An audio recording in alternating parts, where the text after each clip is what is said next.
Hey, what's up YouTube? In today's video, I'm going to address a question I've been getting a lot in my live streams lately, and hopefully it'll help you make a decision on which modeler is best for you.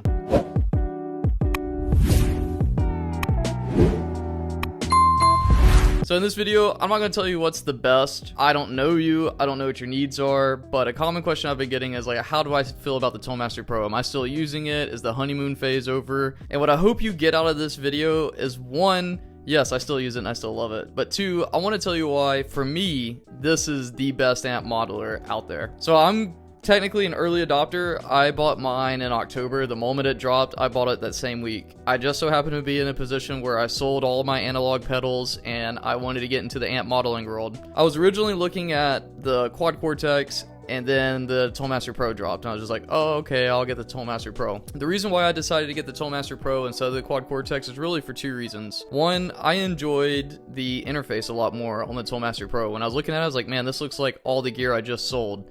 Okay, I'll do that. The other reason is because of the power supply. I like the classic, I don't know what you call it, but it looks like an old computer cord. I just think that's a little bit more rugged than the pedal charger. And I know some of you may laugh and be like, that's not really an issue. Sure, but I'm a consumer. I get to decide where I put my money, and I just thought the build quality on the Tonemaster Pro looked a little an edge above. In full disclosure, I do own an Axe-FX 3, and I'll talk about that towards the tail end. But for those who are asking me if I still recommend the Tonemaster Pro, absolutely, man. I use my Tonemaster Pro every day, and I can't imagine how my studio would operate without it. Again, the biggest things that I enjoy about the Tonemaster Pro is the user interface. For me, it feels like a very personal device, very similar to how my analog gear felt. And the best way I could describe it is it's probably, and I've talked with Jason about this, the head of design for it. It's really meant to be the iPhone of modelers. So if you want something that's like, you really got to sink your time, you really got to cut your teeth and to really understand it, that's the Axe-FX and fractal audio. If you just want something that looks familiar to the tube gear that you've used, then you really want the Tonemaster Pro, honestly. Really, the other reason why I decided to get the Tonemaster Pro is like, look, I know I'm young, I know I'm a guitar player in 2024, but I just love the classics. I love classic guitars. You see my Les Paul and my Telecaster out. I'm an old soul. I don't know what else to say. I feel like Leo, Fender, and Gibson got it right their first two iterations into solid body electric guitars. Don't get me wrong, you can see Strats behind me. I love Stratocasters and 335s. It's just, when you look at those guitars and you look at my heroes like Stevie Ray Vaughan, all of Leonard Skinner, I mean, Alan Collins, Ed King, Steve Gaines. Lately I've been listening to a lot of Greg Koch, and he talks a lot about, his heroes. And if you look, a common thing is that they use classic style guitars ran through classic Fender amps. My first tube amp was a 65 Deluxe Reverb, and I enjoy those tones. I'm from Mississippi. I've grown up listening to blues my whole life. I know I'm kind of known online as being like metal, southern rock, all over the board, plays a little bit of everything. But really, my roots are in blues. That's really where I got my start, is listening to a ton of Eric Clapton and learning how to replicate those sounds. And for me, I don't really use a lot of high gain amps, and I don't need like 50 flavors of the same thing, if that makes sense. If I was given in this situation where I could have every amp in the world, Axe-FX 3, and the stuff that's on it is amazing, and it hits, like, it's designed around all the classic tones that I love, Tonemaster Pro, I'm gonna side here, because it's like option paralysis is a real thing, and not only like I'm not really playing out as much as I would like and how I have been playing out in the past. So I'm doing a lot more studio work, and I just like to be able to move fast. When I've got an idea, I like to grab my Tonemaster Pro and make it feel like analog gear. And I know it's not, but I have tricked my brain to thinking that it is, and especially in the way that I have my studio designed. Don't get me wrong, the Axe-FX 3, sometimes I like to turn it on because I still have it.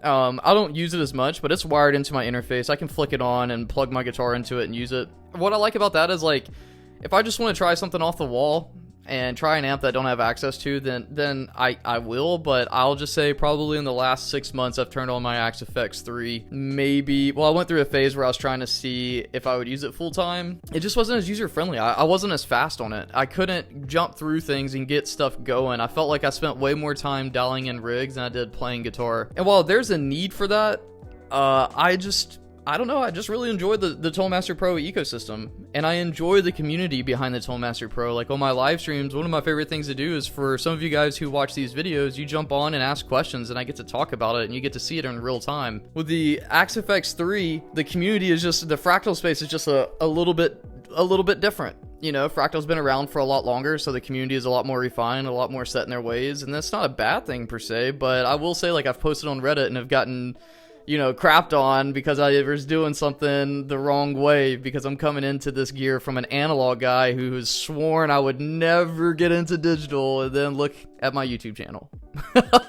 These videos do the best when I talk about the Toolmaster Pro. You guys are obviously enjoying these videos. Yeah, and you know, the other thing too is when I first got the Toolmaster Pro, I was gigging a lot as a pit musician in theater, and the Toolmaster Pro saved the day.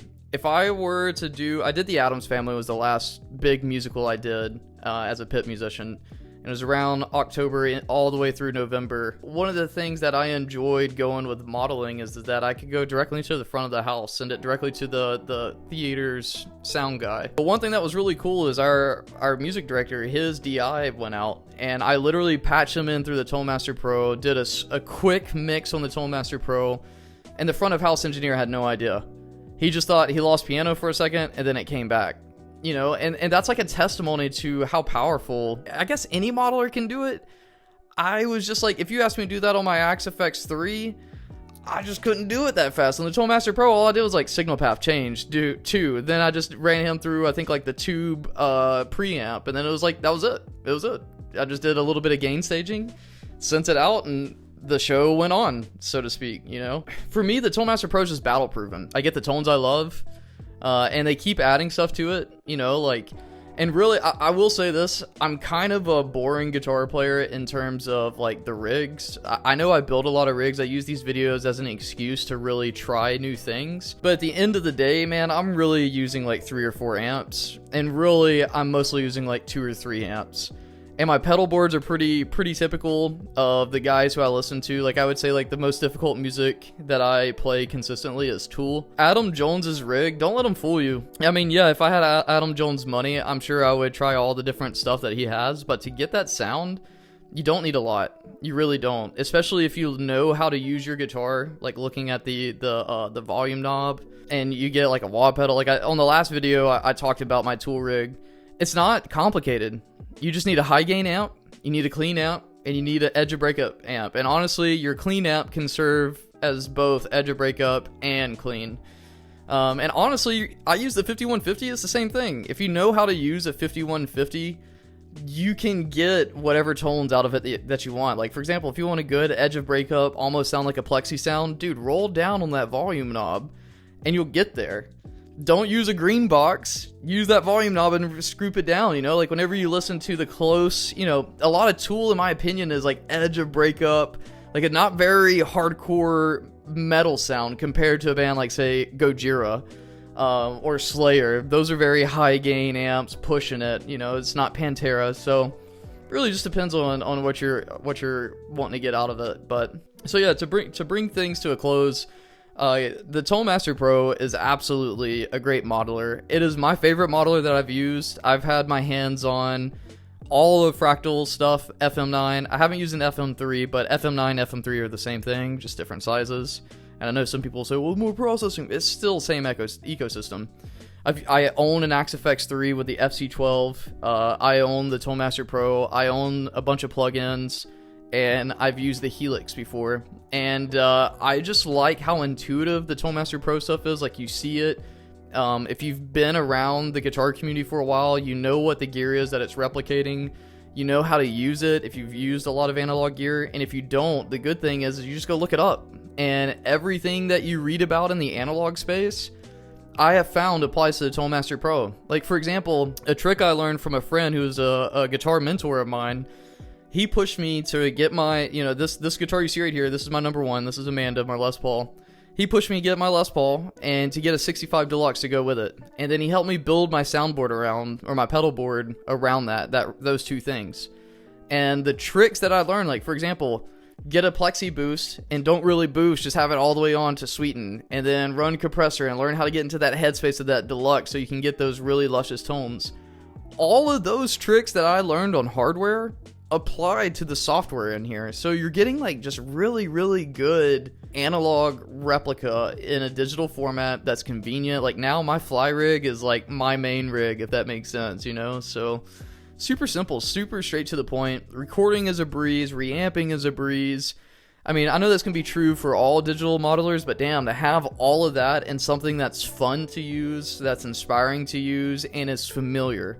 I feel like with all these other modelers, you can get some of those things, but to get them all in one at a price point, I think right now they're on sale for $1,400. Man, if you're serious about playing full-time or you have the money to spend, what a bargain.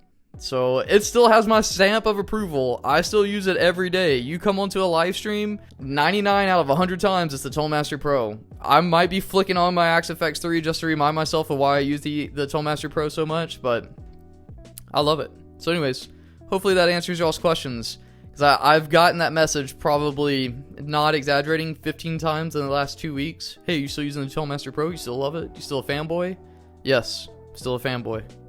But hey y'all, with that, if you have any more questions about the thing, let me know. I'm trying out this new video format where it's just me talking about it, and I'll probably do some B-roll and show you, but, you know, at the end of the day, this information, it seems like you guys like talking shop, so give me some feedback if you don't mind. If you need help learning how to dial this stuff in and really become a master of sound design and getting into the recording world with a guitar, shoot me a message on Instagram. I can't really interact with you outside of just the comment section of YouTube, so Instagram, Facebook, you can find me. I'm Damion Andy everywhere. If you are interested in seeing what my company is doing, the Guitar Artistry program, I basically help guitar players navigate artistry in 2024 and beyond, depending on when you watch this video. Reach out to us on there. You know, we just did a guest lecture, came in, a platinum producer came in, talked about music production, taught our guys how to mix, EQ, compress, and how to get things ready before you go into the mastering phase. And then he walked us through a quick mastering signal chain. So if you're interested in seeing all that stuff, everything's recorded, everything we do is recorded, so you'll always have access to the archive, and then hopefully you'll join us for our live shows. We do about 4 a week. On Mondays, we talk about goal planning and how to set up your studio. Tuesdays, it's kind of open office hours for guitar lessons in the morning, music theory in the afternoon. Wednesdays, we typically talk about all things music production related. So how to get the most out of your DAW, how to EQ, what is compression, what is parallel compression, how do we do side chaining, all this stuff that relates to the production side of the house on Wednesday. Thursdays are social media days where I help artists learn how to do video editing, learning how to build a brand, and then learning how to leverage that so you're not a starving artist. If all the stuff sounds interested, the real cherry on top is you also get assigned a coach where we work one-on-one with setting all these goals up and making sure that we hold you accountable to hit your goals and to make sure that you're getting what you need to get to be successful in this industry. So if any of that sounds of interest to you, please consider reaching out. And with that, I just want to say thank you guys so much for watching these videos. Thank you so much for the support. For all those who've been jumping in on the live streams and connecting with me, I appreciate all of y'all, and I'll see you in the next video.